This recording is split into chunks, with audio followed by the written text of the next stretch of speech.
Hello students, आज हम आपसे बात करने वाले हैं यदि आप MPPAT में काउंसलिंग करवाते हैं तो आप कितने नंबर पर काउंसलिंग करवाने के लिए एलिजिबल होंगे। इस पर आज इस वीडियो में हम आपसे बात करने वाले हैं। तो स्टूडेंट्स, लास्ट ईयर में जो काउंसलिंग हुई थी उस बेसिस पर हम आज आपको बताने वाले हैं। काउंसलिंग हमेशा सेम ही प्रोसेस पर होती, लगातार ये 5 से 6 साल तक लगातार ये बेसिक क्वालिफिकेशन का क्राइटेरिया रखा गया है। यदि आप स्वतंत्रता संग्राम सेनानी हैं या सैनिक कोटे से आप यदि बिलोंग करते हैं, आप रिजर्व के हों या फिर आप ST SC OBC मतलब जनरल किसी भी कोटे से आप बिलोंग करते हो, आपकी जो भी रैंक आई हुई है, जितने भी नंबर आपके आए हैं, आप उस नंबर पर यहाँ पर काउंसलिंग करवा सकते हैं। BSc एग्रीकल्चर के लिए, हॉर्टिकल्चर की और फॉरेस्ट्री के लिए आप एलिजिबल हैं। बीटेक यदि आप करवाना चाहते हैं तो आप बिल्कुल एलिजिबल हैं। यहाँ पर नंबर का कोई फर्क नहीं है। यदि आपके 40 50 60 जितने भी नंबर आए हैं, तो यदि आप स्वतंत्रता संग्राम सेनानी के कोटे से यदि बिलोंग करते हैं तो आपका आसानी से सिलेक्शन हो जाएगा। ऐसा आप लोगों को लगता है तो बिल्कुल जी हाँ फ्रेंड्स, सही बात है। लेकिन फिर भी आपके कम से कम 70 नंबर से यदि ऊपर हैं और यदि आपके कोटे में, आपके घर में यदि कोई स्वतंत्रता संग्राम सेनानी का ठीक है सदस्य रहा है, तो आप यहाँ पर ठीक है एलिजिबल हैं और आपका आसानी से सिलेक्शन हो जाएगा। अनुसूचित जाति श्रेणी की समस्त महिलाएं, यदि आप SC यदि क्या है फीमेल यदि हैं, तो समस्त पात्र अभ्यर्थी जो हैं वो यहाँ पर एलिजिबल हैं। मतलब यदि स्टूडेंट्स आपके 60 प्लस नंबर भी यदि आए हैं तो आप यहाँ पर काउंसलिंग करवा सकते हैं, आसानी से आपका सिलेक्शन हो जाएगा। जो पिछले लगातार वर्षों का हम अनुभव आपके साथ में शेयर कर रहे हैं। अनुसूचित जाति SC X श्रेणी के समस्त अभ्यर्थी और समस्त SC के जो कृषक अभ्यर्थी हैं, वो भी यहाँ पर स्टूडेंट्स उनके लिए कोई नंबर नहीं रखा गया। लेकिन फिर भी 60 प्लस यदि वो है, यहाँ पर 200 नंबर में से 60 नंबर तो कम से कम आपको लेकर आना ही पड़ेगा, क्योंकि इसकी भी संख्या धीरे धीरे बच्चों की ज़्यादा होने लगी है। इससे कट ऑफ ठीक है 60 प्लस ही आपको देखने को मिलेगा। अनुसूचित जनजाति श्रेणी की समस्त महिला अभ्यर्थी ST जो यदि क्या है ठीक है फीमेल यदि है, तो 67 या इससे अधिक नंबर यदि आपने लेकर आए हैं स्टूडेंट्स, तो आप यहाँ पर क्या है सेफ जोन में है, आप काउंसलिंग करवा सकते हैं। सिलेक्शन स्टूडेंट्स लगभग यहाँ पर 60 प्लस का ही होगा, उससे कम वालों का सिलेक्शन अभी तक नहीं हुआ है। और बीटेक के लिए यहाँ पर कोई भी लिमिट नहीं रखी गई है नंबर की। यदि अनुसूचित जनजाति ST आप यदि श्रेणी के समस्त अभ्यर्थी यदि हैं, मतलब यहाँ पर एक्स का मतलब यहाँ पर आपका ठीक है मेल फीमेल दोनों से रिलेटेड करता है। समस्त ST के जो है कृषक अभ्यर्थी यदि हैं, कृषक कोटे से, किसान कोटे से यदि आप हैं, तो 47 या उससे अधिक यदि आप नंबर लेकर आते हैं तो आप यहाँ पर काउंसलिंग के लिए एलिजिबल हैं। इसके बाद में स्टूडेंट्स अन्य पिछड़ा वर्ग की समस्त महिलाएं OBC की फीमेल यदि हैं 60 प्लस यदि लेकर आती हैं तो यहाँ पर सेफ जोन में है।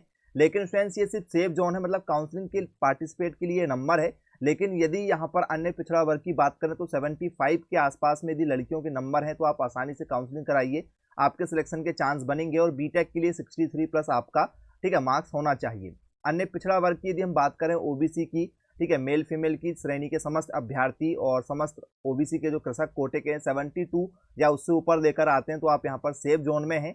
तो 72 यदि आप बात करें स्टूडेंट्स, तो ये लगभग आज के समय में यदि हम बात करें 2022 में, तो ये डाटा स्टूडेंट्स आपका 80-85 प्लस के आसपास में होता है।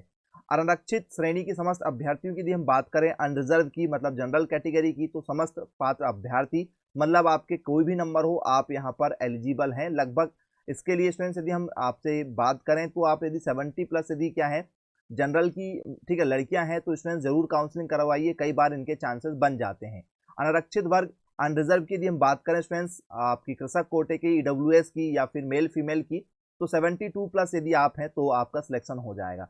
मतलब यहाँ पर साफ साफ ये है स्टूडेंट्स की यदि आपके 60 प्लस यदि नंबर है तो आप काउंसलिंग में यहाँ पर बैठिए, कोई दिक्कत नहीं है। यदि स्टूडेंट्स आपका यहाँ पर सिलेक्शन हो जाता है और आपको एक गवर्नमेंट कॉलेज मिलता है तो स्टूडेंट्स आपको डॉक्यूमेंट वेरिफिकेशन कराने के लिए कोई भी कॉलेज में जाना होगा। जैसे रीवा कॉलेज है, टीकमगढ़ है, गंजबासौदा है, वारासिवनी है, पावरखेड़ा है, ग्वालियर है, इंदौर है, सीहोर है, खंडवा है और मंदसौर है। इसके बाद में जबलपुर है और छिंदवाड़ा है और सागर स्टूडेंट्स रहली। ये सभी कॉलेज स्टूडेंट्स आप लोगों को प्रायोरिटी में देना होगा रिजल्ट आने के बाद में। और जब ये कॉलेज आपको कोई भी मिलेगा और आप इनमें से किसी भी कॉलेज में आपके जो नियरेस्ट है वहां पर आपको डॉक्यूमेंट वेरिफिकेशन कराने के लिए हर बार जाना होता है। ये लास्ट ईयर का जो आपका डाटा है वो हम आपके साथ शेयर कर रहे हैं। रिजल्ट स्टूडेंट्स यदि हम बात करेंगे रिजल्ट आपका कब आएगा, तो लगभग स्टूडेंट्स रिजल्ट आने में आपका भी लगभग 20 से 25 दिन है। यदि स्टूडेंट्स आप पास हो जाते हैं तो आपको कौन कौन से डॉक्यूमेंट्स लगेंगे इस पर भी चर्चा कर लेते हैं कि कौन कौन से डॉक्यूमेंट्स लगेंगे। तो यदि आप पास हो जाते हैं तो आपको आपका जो रिजल्ट है वो रिजल्ट लगेगा, 10th की मार्कशीट लगेगी, 12th की मार्कशीट लगेगी, जाति प्रमाण पत्र लगेगा, आय प्रमाण पत्र, यदि आपके पास में है तो जाति प्रमाण पत्र, यदि आपके पास में है जनरल को नहीं लगता है। मध्य प्रदेश के मूल निवासी होना चाहिए। आपके पास में कृषक कोटे से तो कृषक कोटा है, ईडब्ल्यूएस है तो ईडब्ल्यूएस, जो भी प्रमाण पत्र आपके पास में वो लगेगा। यदि 12th के बाद में आप एक साल कोई एग्जाम नहीं दिए हैं, गैप करके आप यदि तैयारी कर रहे थे पीएटी की, तो गैप सर्टिफिकेट लगेगा जो तहसील से बनता है। ऑनलाइन आवेदन का प्रिंट आउट जो आपने फॉर्म फिल किया था उस समय का, और जो उस समय आपको शुल्क लगी थी वो आपको लगेगा।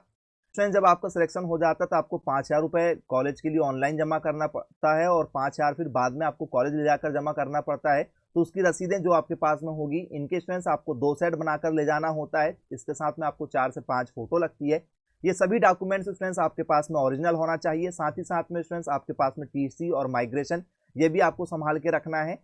तो स्टूडेंट्स, डॉक्यूमेंट वेरिफिकेशन के लिए जब आप कॉलेज जाएंगे तो स्टूडेंट्स आपको ओरिजिनल सभी डॉक्यूमेंट्स लेकर जाना होगा, और उसके स्टूडेंट्स 2 सेट आपको फोटोकॉपी भी लगेंगे। तो समस्त डॉक्यूमेंट्स को आप अपने पास में बनाकर रख लीजिए। जिन बच्चों का सिलेक्शन होने के चांस उनको लग रहे हैं, यदि स्टूडेंट्स आप काउंसलिंग करवाना चाहते हैं और यदि आपका रिजल्ट अच्छा आता है, तो जिस दिन स्टूडेंट्स आपका रिजल्ट आता है, आप मुझे अपने रिजल्ट को सेंड करके काउंसलिंग ग्रुप में जुड़ सकते हैं। फ्री ऑफ कॉस्ट आपको काउंसलिंग करवाई जाएगी।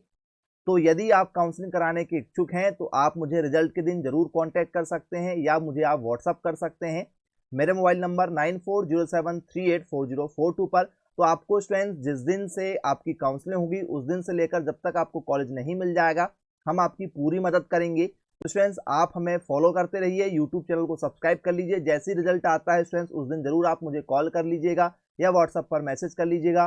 तो स्टूडेंट्स, मिलेंगे फिर ऐसी अन अपडेट के साथ में। तब तक के लिए thank you for watching this video. Have a nice day.